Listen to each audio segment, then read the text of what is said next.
Welcome back to the Gardening with Joy and Holly radio show. Happy you're with us today. It's time for your questions, our answers. If you got a question, you can send it on over via email at gardentalkradio@gmail.com. That's gardentalkradio@gmail.com. Or if you'd like to give us a call, you can certainly do that by calling us toll free coast to coast at 1-800-927-SHOW. That's 1-800-927-7469. So this question is sponsored by Fleet Farm and fleetfarm.com. If I were to plant peas in the spring, is it okay to use that same area to plant garlic in the fall? Yes, it is. What you want to be aware of is in the fall, when you plant those the garlic, you don't want to fertilize the garlic that you're planting. You want to do that in the coming spring. In the springtime is when you fertilize the garlic. If you want to add more compost to the area, the bed, the raised bed, whatever it is, you can certainly do that.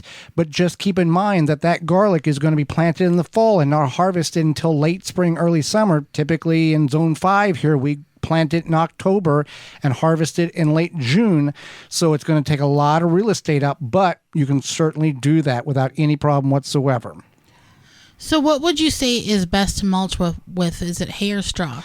Straw is the best mulch if you're going to pick one of those, because that is the stalk of the plant, whether it's oat straw, barley straw, wheat straw.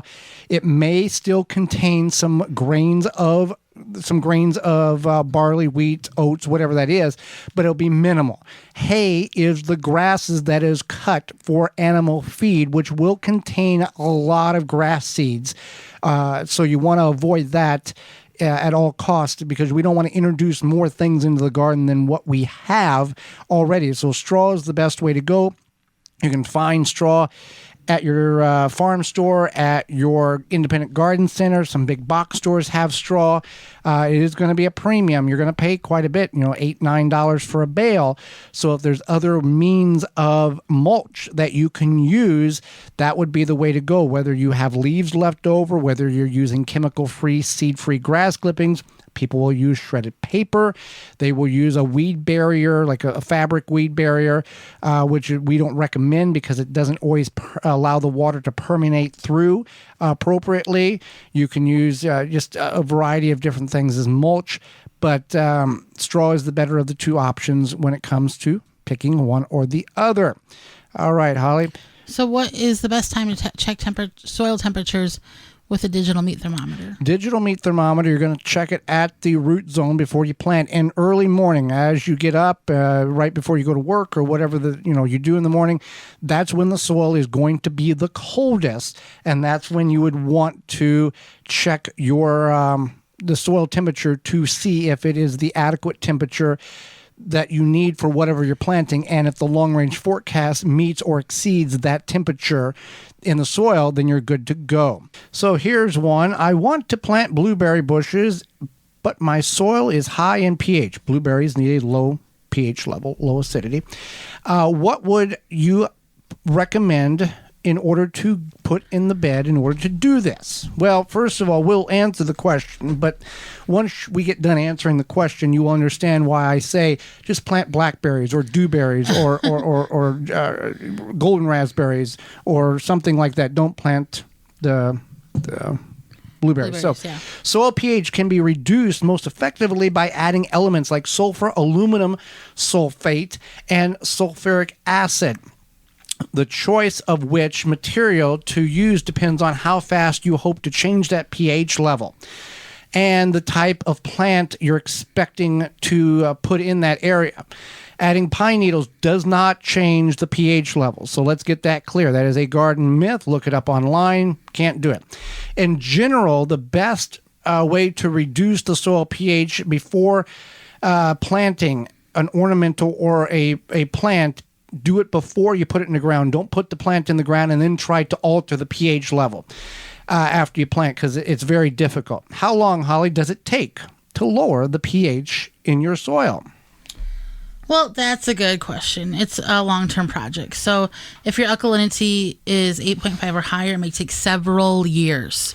So we're not talking about some quick, easy fix. You are literally having to alter the chemical makeup of your soil, and it can take a while. This is not just like adding liquid compost tea into the soil and making the plant happier. This is a long process.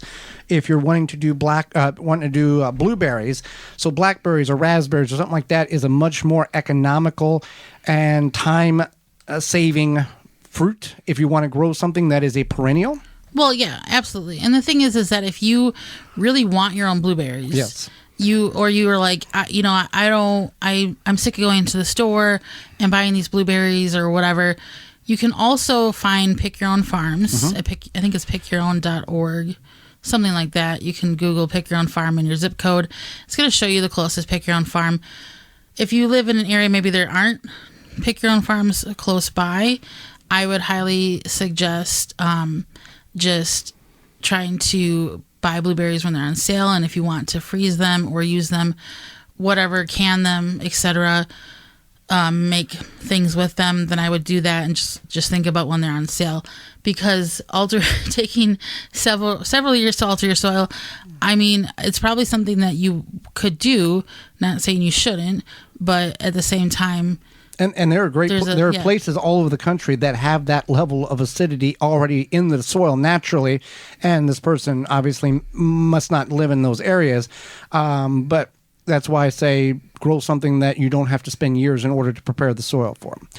I've seen people online talking about using paraffin wax for canning. What are they using it for, and should I start using it when I'm canning? So sometimes people use it to seal the top of their... This is the big block, like that looks like a block of butter. That you get at your hardware store. Yeah. Okay. Sometimes, so people used to use it in canning as like an additional seal. Okay. I don't know if it was because they didn't have the 2-part lids. I'm not really sure why. I don't know why they still sell it. I don't know why people are using it, unless it's some sort of aesthetic thing that they think it looks cool, but it's not something you want to use. It's not recommended. It's not recommended. And it's not safe, is it? It's not safe, but when you're canning... The Home Food, what is it, National Center for Home and Food Preservation, am I saying that correct? Yeah, I honestly don't know in regards to the safety of it from the National Center for Home Food Preservation. But they're not advising, hey, go get 50 pounds of this and use it for canning. No. Yeah. No, okay. Not at all. I don't know. Now I sound like my parents. Everything comes back around again. What's old is new and new is old, blah, blah, blah. But it's still unsafe. But it's still, it's still unsafe. It's still unsafe. Like, are you going to let your kids eat the lead paint on the windowsill? No. I wouldn't use paraffin wax in my canning. You can use it in a candle, but don't use it in your canning. And I think people use that for, like, softening their hands or something. Well, I remember, this was done years and years. Whenever I was young, I remember popping the wax off of the top of the jam. I do remember that. I don't remember ever it being done any other time. Don't look at me like I know this, okay? I didn't grow up with the home canned goods, okay? I know. Yeah. But yeah, it was put on top of jam. Was that the only application? It wasn't like on green beans or anything else, was it? It was jam? I think it was just jam. Okay. Yeah. Okay, Holly. Let's see.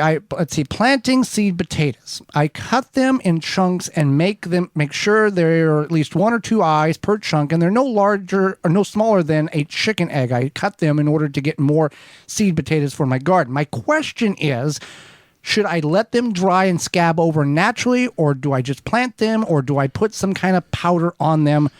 What do you recommend? So you could just plant them. Okay. So there's a couple options here. You could just plant them as is. Uh-huh. You could let them scab over. Or you can also use, if you're talking about like a powder, you could use horticulture sulfur, and that's a powder typically used to acidify the soil, but you can also put on the cut potatoes to protect them from rot, or sometimes it protects them from soil-borne diseases. So what you would do is you would dip each piece of potato into the container of the sulfur powder, cover all the cuts, and then plant them. But you're not using that sulfur to change the pH where you're planting the potatoes. This is just as a protection to the potatoes. Right. That's what it's used for. But no, yeah. It's not gonna. Yeah, it's gonna be protection, and then, but scabbing them over is fine too. So say you're like, I'm gonna cut my potatoes on Sunday. I'm gonna plant them on Friday. Uh-huh. You could do that. Yeah, and if the potato is the size of a medium-sized chicken egg, or that is as or smaller, you don't need to cut it. I mean, obviously, the smaller the potato, the less energy is in the potato to make the growth to come out and produce more potatoes. So medium-sized chicken eggs about as small. I mean, we've thrown handfuls of tiny potatoes in, and they've really not matured or done anything, but it made us feel good that we didn't waste them. They rotted in the ground because it wasn't enough energy to do anything. But you can cut them to extend how many potatoes you're planting, or you can plant the whole potato. University studies have shown that the yield is the same. So it's up to you. And yes, we've answered this question before in the program. You can use store-bought potatoes to grow in your garden if those store-bought potatoes are already sprouting. If they are not sprouting, they have been sprayed or have some type of growth inhibitor to prevent them from sprouting, so they are more pleasing to you and they don't look bad in the bag and they have a longer shelf life. But if they are an organic variety and sprouting, you can certainly put them in the ground. You just really want to try to figure out, look on the package, try to do some research and find out what variety they are, so you know if they're going to be ready in 70, 90, or 130 days to have an ideal of when they will be ready. For more information, please visit thewisconsinvegetablegardener.com.